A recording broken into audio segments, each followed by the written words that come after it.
Bonjour, bonjour bien-aimés, peuple de Dieu. Le Père nous a bénis encore avec un joli vendredi. Le soleil n'est pas encore très chaud. Il fait beau. Le Père nous a fait grâce. C'est un nouveau jour, un nouveau départ, un nouveau commencement. Nous sommes encore de ce côté de la vie. La grâce a fait cela. Ce n'est pas parce que tu sais faire les choses. Aller au lit, tu décides d'y aller, mais se réveiller le matin, c'est la grâce.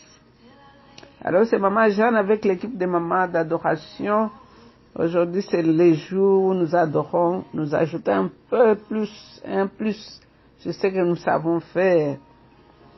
Alors avant d'arriver, je vais encore donner une parole de sagesse. Hier je lisais dans 1 Samuel 3:1 où la Bible dit à ce temps-là, il était rare que le Seigneur parle directement à un homme ou lui accorde une vision. À ce temps-là, la parole de Dieu était rare. Et aujourd'hui encore, nous pouvons dire qu'à ce jour ici, la parole de Dieu est rare. Ce n'est pas parce que tu as 5 Bibles dans la maison que tu as la parole de Dieu dans ton cœur. Alors, hier j'ai vu des grandes personnalités et les grands livres. J'ai énuméré quelques personnes qui ont parlé des effets de la parole de Dieu dans leur vie et les résultats qu'ils ont réussi. Je vais encore reprendre ce que j'avais dit hier. C'est vrai, il y a quelques jours, on a parlé de Psaume 119, là où David dit « Je serre ta parole dans mon cœur pour ne pas pécher contre toi ».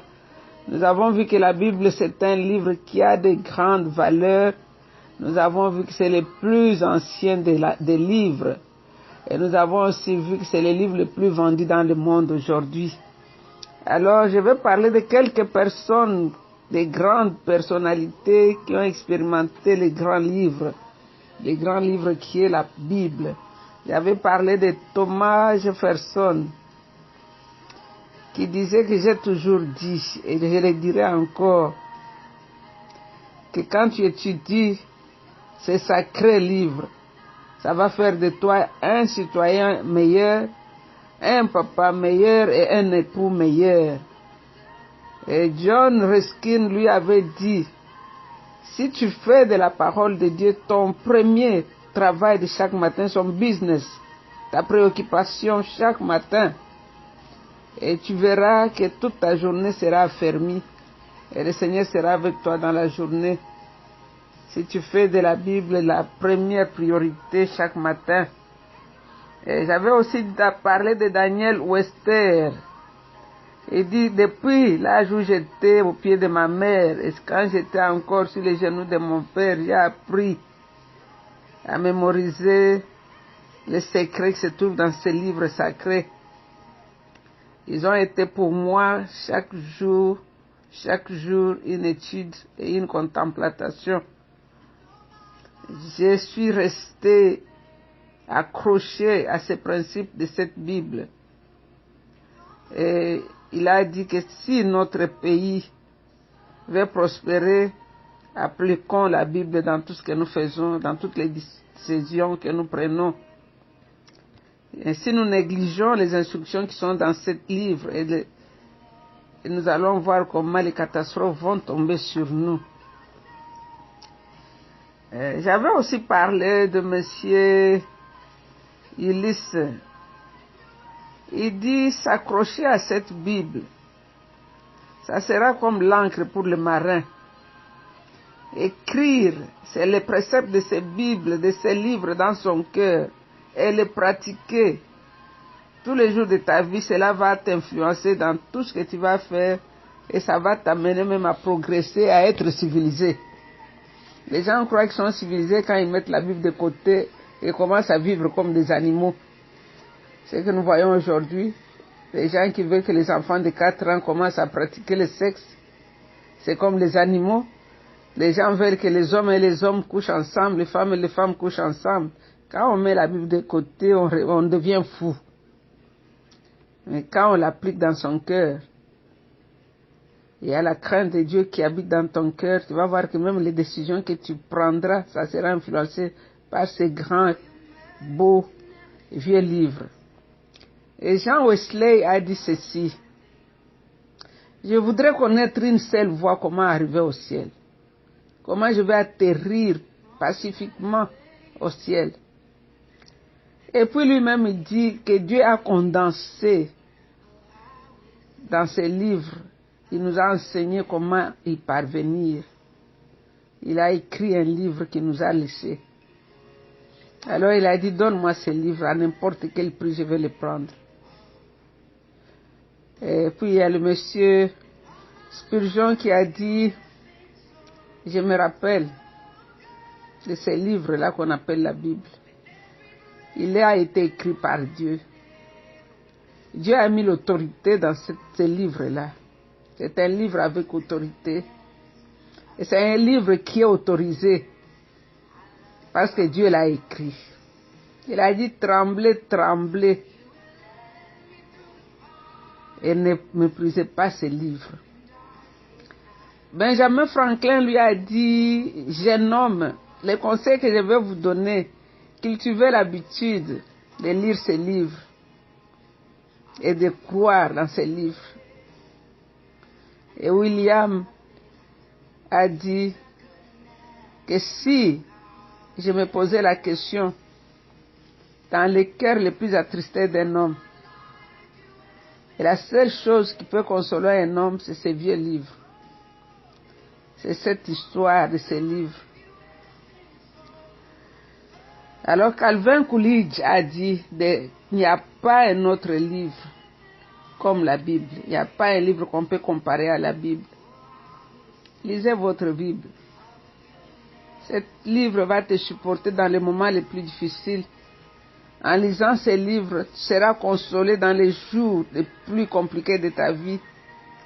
Si tu dépends des instructions que donne ces livres, tu verras que même abattu, tu seras fortifié. Car la Bible nous dit, maintenant que les pauvres disent, je suis riche, et que les faibles disent, je suis fort. La Bible relève celui qui est courbé. La Bible donne la force à celui qui n'en a pas. La Bible conseille, elle instruit, elle indique même la voie à suivre. Donc nous revenons sur la louange et l'adoration. La semaine passée, j'ai parlé des obstacles de la louange et l'adoration. Un obstacle, c'est quelque chose qui empêche à ce que tu puisses atteindre l'objectif de ce que tu veux faire. Si tu veux aller quelque part et que sur la route, il y a les embouteillages, ton rendez-vous est à 14 heures, tu traînes 2 heures dans les embouteillages, c'est un obstacle et tu n'arriveras jamais à temps là où tu veux aller. Donc, la même chose avec la vie de louange et l'adoration. Il y a certaines choses que nous appelons obstacles de la louange et l'adoration qui sont aussi valables pour chaque forme de prière. Mais ici, parce que nous parlons de la louange et l'adoration, c'est pourquoi je parle de ces obstacles comme étant les obstacles de la louange et l'adoration. J'avais parlé de manque de sérieux avec Dieu, c'est-à-dire tu prends un engagement, on te donne un travail à faire, tu prends Dieu. Aujourd'hui, beaucoup ont considéré Dieu, on considère Dieu comme étant juste un garçon de course. On vient chez Dieu quand on a des problèmes, on veut que Dieu réponde à nos questions, et quand ça traîne, on va chercher ailleurs, on saute d'église en église parce qu'on croit que le Dieu est différent dans chaque église. On n'est pas sérieux avec Dieu, on a pris un engagement, on ne sait pas le respecter, on arrive toujours en retard à l'église, on ne sait pas lire sa Bible, on ne sait pas prier, c'est le manque de sérieux avec Dieu, c'est un obstacle à la louange et à l'adoration. Si tu n'as pas une vie de prière, comment tu vas adorer ce Dieu-là?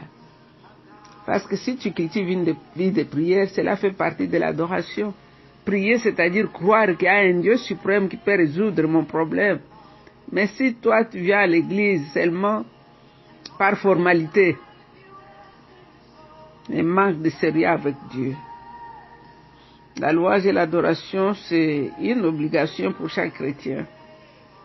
Que tous ceux qui respirent louent l'Éternel. On n'a pas dit certaines personnes, mais tous ceux qui respirent. Si tu respires, tu dois à Dieu sa louange et son adoration. C'est pourquoi il te laisse respirer. Nous avons parlé aussi des idoles dans nos cœurs. La Bible dit, tu aimeras le Seigneur celle de tout ton cœur. Alors, tout ce que l'homme adore en dehors de Dieu est une idole. Parfois, quand on parle des idoles, les gens croient seulement aux statues, tout ça. Non, les idoles ne sont pas seulement des statues que nous voyons là dehors. Il y a beaucoup de gens avec les idoles dans leur cœur. Tout ce que tu adores qui n'est pas Dieu est une idole. Ça peut être la nourriture, ça peut être tes enfants, ça peut être ta femme, ça peut être ton travail. Tout ce qu'on adore qui n'est pas Dieu est une idole. Donc, ça peut empêcher que ton adoration atteigne son objectif.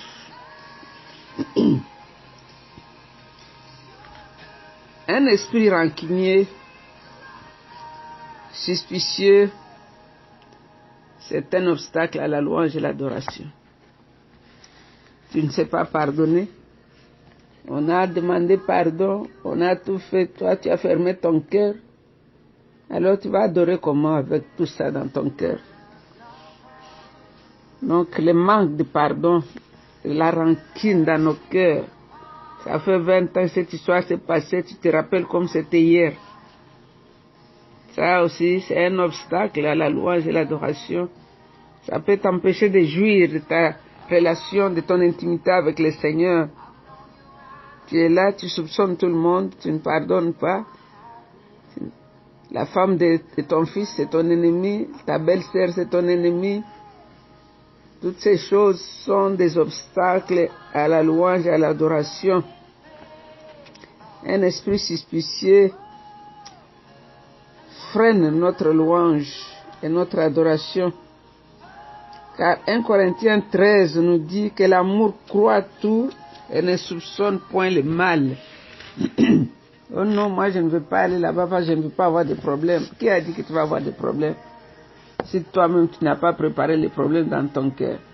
Oh, je ne veux pas les visiter parce que des problèmes. Non. Si tu es un enfant de Dieu, quand tu arrives quelque part, la situation, l'atmosphère est détendue. Le manque de générosité. La Bible dit, celui qui ferme les yeux au pauvre criera lui-même et n'aura pas de récompense.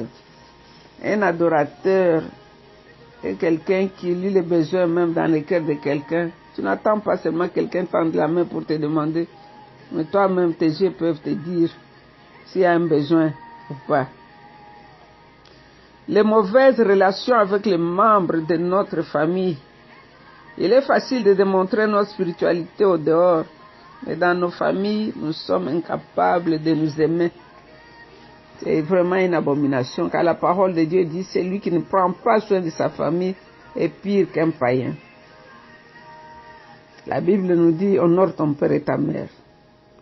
Aujourd'hui, combien de chrétiens abandonnent leurs parents, soi-disant ils sont sorciers, et je ne peux pas l'appeler, je ne peux pas appeler chaque fois que j'appelle ma mère, j'ai fait de mauvais rêves. Oh, je ne peux pas recevoir ma sœur, c'est elle qui est source de mon problème. Alors, que fait Jésus dans ta vie si toutes ces personnes-là sont des sorciers qui empêchent que ta vie ne puisse évoluer? Alors, ta relation avec le Seigneur, qu'est-ce qu'elle a amené? Parce que la Bible dit, nous n'avons pas à combattre contre la chair et le sang, mais c'est contre les dénominations, les principautés, les puissances des ténèbres. Donc, regarde bien si tu veux être un adorateur, quelles sont tes relations avec les membres de ta famille. L'incrédulité, le manque de foi est l'ennemi de la prière. La Bible dit que celui qui doute est semblable au flot de la mer. Comment peut-on douter de Dieu et lui rendre gloire? Donc la louange, c'est une expression d'admiration, d'approbation. Maintenant, toi, tu ne crois même pas dans ta propre prière. Dès que tu as fini de prier, on te pose la question, tu dis, ah, Dieu lui-même sait, on verra. Donc tu n'as même pas de foi dans ta prière, dans le Dieu à qui tu as adressé ta prière. Et le dernier obstacle, je dirais, c'est l'orgueil. L'orgueil. Il y a des gens qui sont remplis d'orgueil.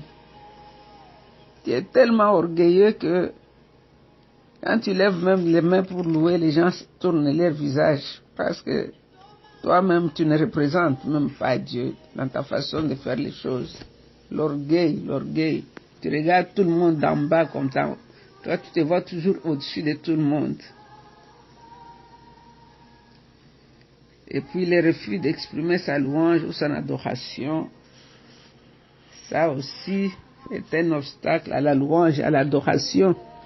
Nous voulons t'aimer, toi le grand roi. Nous voulons t'aimer, toi le maître des temps et des circonstances. Nous voulons t'aimer, toi le Dieu incomparable, le Dieu incommensurable, le seul vrai Dieu, le Dieu saint, le Dieu qui habite une lumière inaccessible, le Dieu grand. Ton trône est élevé, ô Dieu. Tu es le patron de l'univers visible, invisible. Ton nom est Jésus-Christ. C'est toi qui as compté les étoiles et tu as donné à chaque étoile un nom. C'est toi qui mesures les extrémités de la terre avec ta main. C'est toi qui sais recueillir tous les eaux des océans dans ton vêtement. C'est toi qui as dit aux saisons comment se changer, se remplacer. Seigneur, nous t'adorons. Tu mérites toute la louange, tu mérites l'adoration. Sois adoré, grand roi. Sois adoré, toi le Messie, et ressuscité du troisième jour. Seigneur, que toute la gloire te revienne à toi et à toi seul. C'est dans le nom de Jésus que nous avons ainsi prié avec beaucoup d'actions de grâce. Nous disons Amen, Amen. Vous êtes bénis, restez bénis. Bye. I love you.